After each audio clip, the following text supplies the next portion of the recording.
আমরা তো প্রায় সময় রেস্টুরেন্টে গিয়ে অনেক দাম দিয়ে পনির বাটার মশলা অর্ডার করে থাকি। আর বাড়িতে থেকেই যদি পনির বাটার মশলা বানিয়ে না যেতে পারি তবে কেমন হয়? তাহলে চলুন দেখে নিই পনির বাটার মশলা বানাতে কী কী লাগছে। আমি এখানে 300 গ্রাম পনির নিয়েছি। পনিরটাকে একই সাইজের কেটে উষ্ণ গরম জলে হাফ চামচ নুন দিয়ে ভিজিয়ে রাখবো। অন্যদিকে ওভেনে একটি কড়া বসিয়ে দিয়ে দেবো 2 চামচ মতন সাদা তেল, দিয়ে দেবো পরিমাণ মতন বাটার, আর ফোড়নের জন্য দেবো 3 টুকরো এলাচ আর 3 টুকরো লবঙ্গ। দিয়েই দিয়ে দেবো আগে থেকে কেটে রাখা একটা পেঁয়াজ। পেঁয়াজটা দিয়ে ভালো করে নেড়ে চেড়েই হালকা ভাজা হলেই দিয়ে দেবো 4 থেকে 5 কোয়া রসুন ও 4 টুকরো আদা।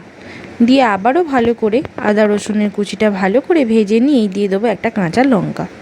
কাঁচা লঙ্কাটা দিয়ে আবারও নেড়ে চেড়ে দিয়ে দেবো আগে থেকে কেটে রাখা টমেটোটা দিয়ে আবারও ভালো করে মশলাটা কষিয়ে দিয়ে দেবো 15 থেকে 16টার মতন কাজু বাদামটা দিয়ে আমি আবারও ভালো করে নেড়ে চেড়ে দিয়ে দেবো একটা কাশ্মীরি লঙ্কা। আমি এখানে কাশ্মীরি লঙ্কা ব্যবহার করেছি, আপনারা চাইলে কাশ্মীরি লঙ্কা গুঁড়োও ব্যবহার করতে পারেন।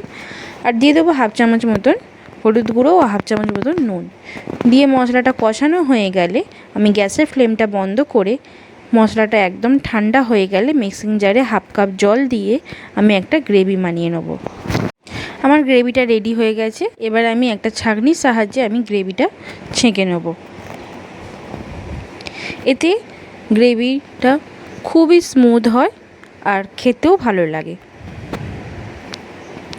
অন্যদিকে আমি ওভেনে একটি কড়া বসিয়ে তাতে 2 চামচ মতন সাদা তেল দিয়ে পরিমাণ মতন বাটার দিয়ে দেবো কুচনো পেঁয়াজটা দিয়ে আমি গোল্ডেন ব্রাউন করে ভেজে নেব।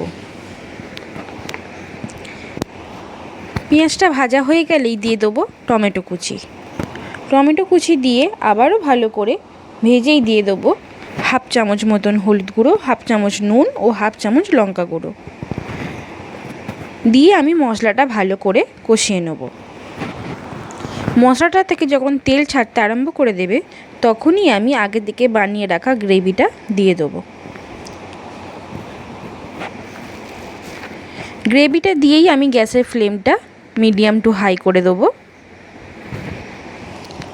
গ্রেভিটা যখন একদম মশলার সঙ্গে মিশে যাবে তখনই দিয়ে দেবো আগে থেকে উষ্ণ গরম জলে ভিজিয়ে রাখা পনিরের টুকরোগুলো। পনিরের ভেতরে যাতে মশলাটা ভালো করে ঢুকে যায় তার জন্য গ্যাসের ফ্লেমটা আমি হাই করে দিয়েছি। দিয়ে আমি ফুটতে দেবো। পনিরটা যখন গ্রেভির সঙ্গে খুব ভালো করে মিশে যাবে তখনই দিয়ে দেবো হাফ চামচ পরিমাণে চিনি, আর দিয়ে দেবো কিছুটা পরিমাণে কাসুরি মেথিটা দিয়ে আবারও ভালো করে নেড়ে চেড়ে দিয়ে দেবো অল্প পরিমাণে ধনে পাতা দিয়ে আবারও ভালো করে নেড়ে চেড়ে দিয়ে দেবো পরিমাণ মতন ফ্রেশ ক্রিম দিলে পনিরটা খেতেও দুর্দান্ত লাগবে। ঢাকা দিয়ে রেখে দেবো 2 মিনিটের জন্য। 2 মিনিট পর ঢাকা খুলে আবারও নেড়ে চেড়ে গ্যাসের ফ্লেম বন্ধ করে ঢাকা দিয়ে রেখে দেবো এবং সার্ভ করব বাটার পনির মশলা।